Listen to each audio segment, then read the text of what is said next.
चलिए आइए मेरे प्यार बच्चों, आज का वीडियो खास होने वाले हैं। और आज की इस वीडियो में हम बात करने वाले हैं मॉडल सेट 5 का, जो कि हिंदी का प्रश्न पर्यायवाची शब्द आप लोग के सामने आ चुका है। और इस पर्यायवाची के माध्यम से हम आपको बताने वाले हैं मेष राशि के बारे में बताएंगे। और इस वीडियो में जो आप लोग को प्रश्न बताया जाएगा वो आप लोग का आ जाएगा टोटल 27 प्रश्न, जो आप सभी बच्चों के एग्जाम हॉल में ये प्रश्न पूछा जाएगा। देखिए, आप लोग को यहाँ पर पर्यायवाची शब्द पूछा जाएगा, एक के बदले अनेक भी पूछा जाएगा, मुहावरा पूछा जाएगा, उसके बाद क्या कहते हैं निबंध पर प्रकाशित हुए भी पूछा जाएगा।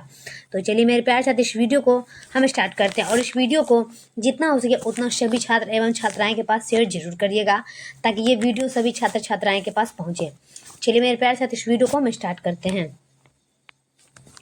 चलिए प्रश्न में क्या कह रहा है देख लेते हैं एक बार।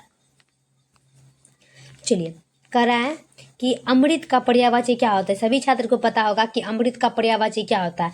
तो अमृत का पर्यायवाची होता है सुधा। क्या होता है? सुधा। याद रखेंगे, अमृत का पर्यायवाची क्या होता है? सुधा। इसका आंसर आ जाएगा आपका ऑप्शन नंबर ए में। नेक्स्ट की बात करते हैं। तो नेक्स्ट आपका आता है आश्रय का पर्यायवाची। प्रश्न कर रहा है कि आश्रय का पर्यायवाची क्या होता है। लगाएंगे फटाफट से टिक कि आश्रय का पर्यायवाची क्या होता है। तो आश्रय का पर्यायवाची हो जाता है आपका, आश्रय का पर्यायवाची आपके सामने आ जाएगा तुरंग। क्या आ जाएगा? तुरंग।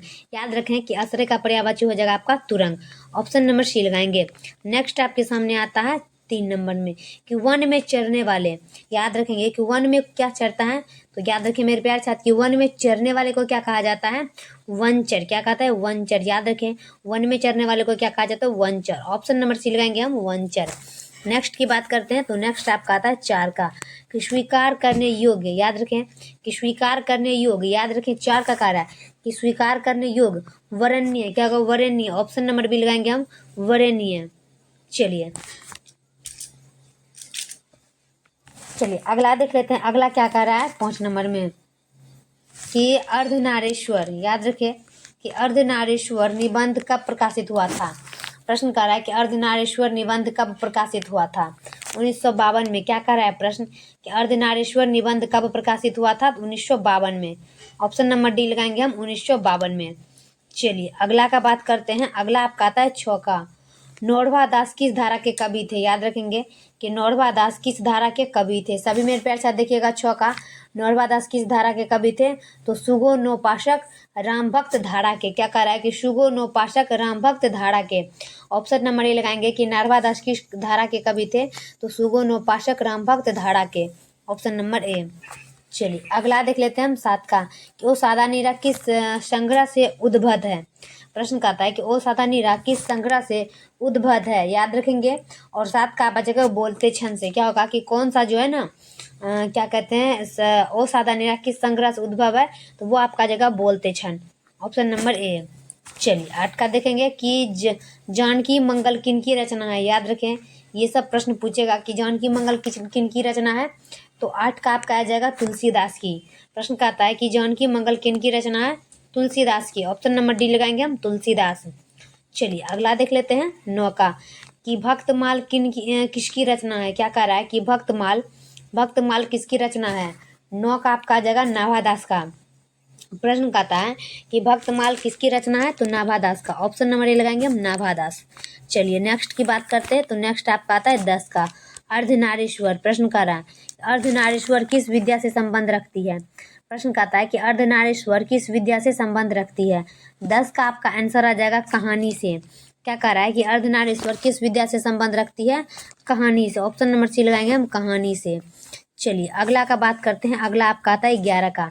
नाभादास किसके समकालीन थे। याद रखें कि नाभादास किसके समकालीन थे। 11 का देखेंगे कि नाभादास किसके समकालीन थे। तो वो आपका जगह तुलसीदास। प्रश्न कहता है कि नाभादास किसके समकालीन थे। तुलसीदास का। ऑप्शन नंबर बी लगाएंगे हम, तुलसीदास। चलिए अगला देखते हैं हम 12 का। गीतावली किन की रचना है। याद रखेंगे गीतावली किन की रचना है 12 का। तो गीतावली किन की रचना है। तुलसीदास की। प्रश्न कहता है कि गीतावली किन की रचना है। तुलसीदास की। ऑप्शन नंबर डी लगाएंगे हम, तुलसीदास। चलिए अगला देख लेंगे हम 13 का। भूषण किस काल के कवि हैं। याद रखेंगे कि भूषण किस काल के कवि हैं। 13 का देखेंगे और 13 का आपका आंसर हो जाएगा रीतिकाल। प्रश्न कर रहा है कि भूषण किस काल के कवि हैं। वो आपका जगह रीतिकाल। ऑप्शन नंबर डी लगाएंगे हम, रीतिकाल। चलिए अगला देख लेंगे हम 4 का कि रामधारी सिंह दिनकर को किस कृति पर साहित्य अकादमी पुरस्कार मिला था।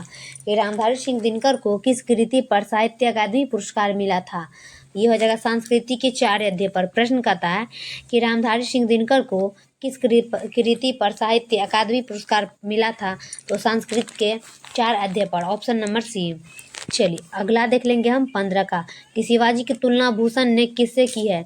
शिवाजी की तुलना भूषण ने किससे की है, याद रखेंगे शिवाजी की तुलना भूषण ने किससे की है। तो 15 का आपको हो जाएगा उपर्युक्त सभी में इंद्र, श्रीराम, परशुराम। तो इसका आंसर आ जाएगा ऑप्शन नंबर डी। चलिए अगला देख लेंगे हम 16 का कि आरंभ से अंत तक के लिए एक शब्द क्या होगा। याद रखें कि आरंभ से अंत तक के लिए एक शब्द क्या होगा, आद्योपांत। क्या होगा, आद्योपांत। प्रश्न कहता है कि आरंभ से अंत तक के लिए एक शब्द क्या होगा, आद्योपांत। ऑप्शन नंबर सी।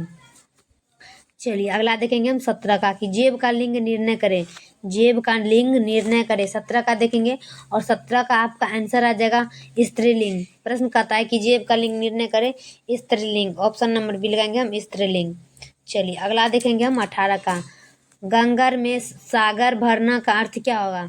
प्रश्न कर रहा है कि गंगर में सागर भरना का अर्थ क्या होता है। 18 का देखेंगे और 18 का लगाएंगे थोड़े शब्दों में बहुत कुछ कहना। प्रश्न कर रहा है कि गंगर में सागर भरने का अर्थ क्या होता है, थोड़े शब्दों में बहुत कुछ कहना। याद रखेंगे ये प्रश्न पूछेगा, ऑप्शन नंबर बी।